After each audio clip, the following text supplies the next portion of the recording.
The human body can survive 3 minutes without air, 3 days without water, 3 weeks without food. But one man defied it all.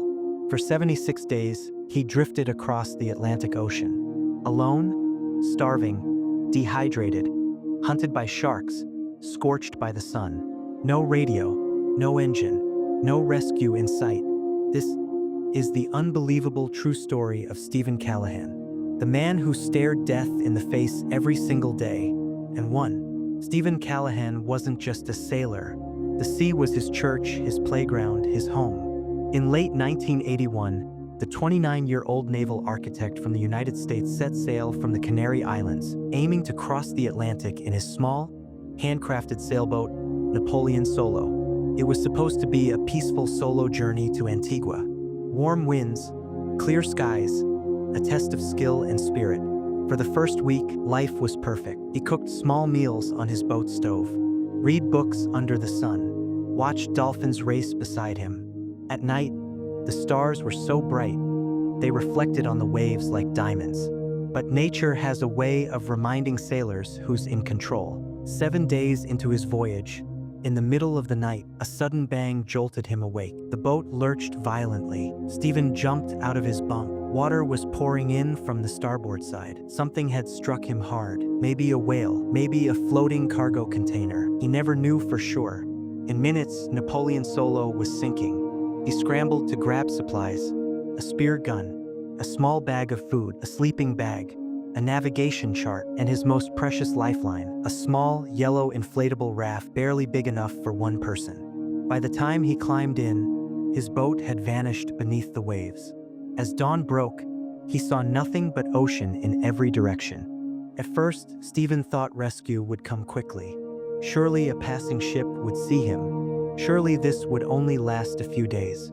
He inventoried his supplies, 8 pints of water, a few packets of biscuits, some canned food, fishing gear.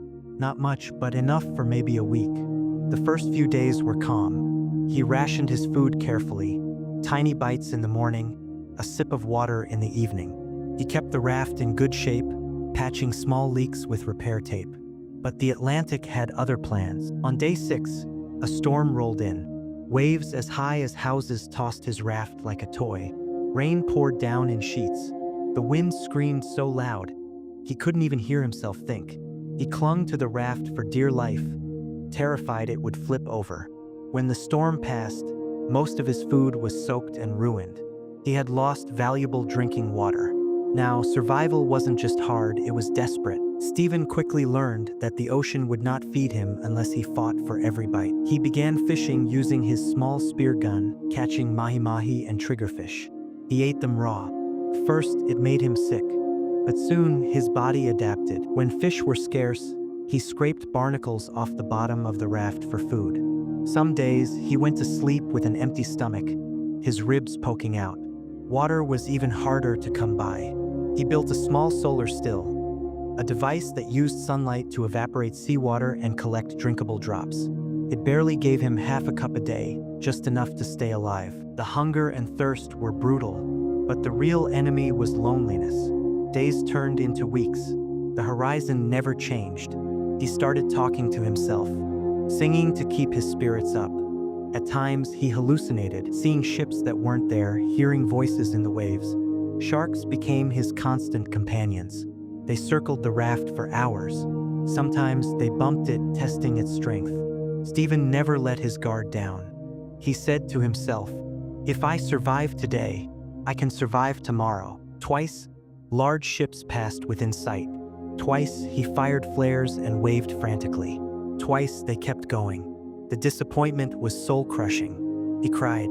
Then he patched another leak and kept fishing.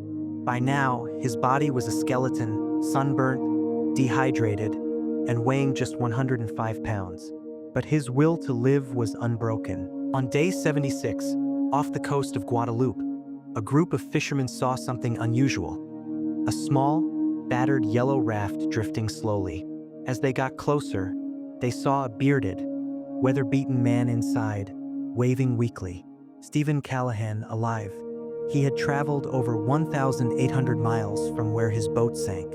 He was exhausted, but smiling. Steven returned home a changed man. He wrote his best-selling book, Adrift, sharing every detail of his ordeal. He became a sailing safety expert, teaching others how to survive when the ocean turns against you. His words remain powerful. The ocean almost killed me, but it also taught me the value of every single breath.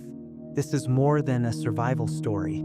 It's proof that even in the middle of an endless ocean, even when all hope seems lost, the human spirit is unsinkable. Like, share, and subscribe, because the world needs more stories of hope like this one.